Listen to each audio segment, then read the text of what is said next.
आता आपण आहोत रतनगडाच्या अगदी शेवटच्या टप्प्यावरती, ज्या ठिकाणाहून लोखंडी जिना सुरुवात होतो आहे.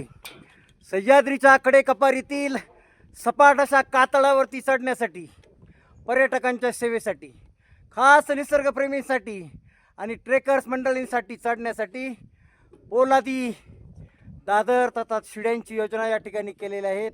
आपण पाहू शकता सह्याद्री पर्वतरांगातील सपाट ताशिवाशे कडे आणि त्यावरून चढण्यासाठी, रतनगडावरती जाण्यासाठी ही सोय केलेली आहेत.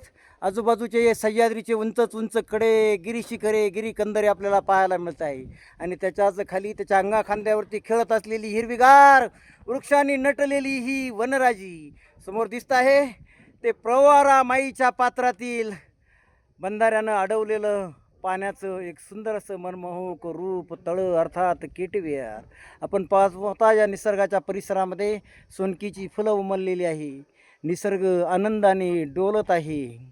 आणि अशा परिस्थितीमध्ये आचार्य ट्रेकरची ही मावळे मंडळी या गिरीशिखरांवरती चढून आपली शारीरिक क्षमता तपासण्यासाठी, मनाला नवचेतना आणि उत्तेजन देण्यासाठी सातत्यानं तयार आहेत. आचार्य ट्रेकरची मावळे मंडळी अगदी भल्या पहाटे सकाळपासून निघून या रतनगडाच्या ट्रेकवरती येत आहेत. आपण पाहू शकता आपल्यातली ज्येष्ठ ट्रेकर, सेवानिवृत्त केंद्र प्रमुख गोरक्षनाथ हासे सर शिड्यांवरून चढण्यासाठी सज्ज झालेले आहेत. वरती रांगेमध्ये ही आचार्याची मावळे मंडळी माकडांसारखी अतिशय जोमानं उत्साहानं रतनगड सर करण्यासाठी आतुर आहेत. अतिशय नव्या उमेदीने चढत आहे. समोर पाहता स्वराज्याचं भगवा ध्वज डौलानं फडकत आहेत, सह्याद्रीच्या अंगाखांद्यावरती खेळत आहे.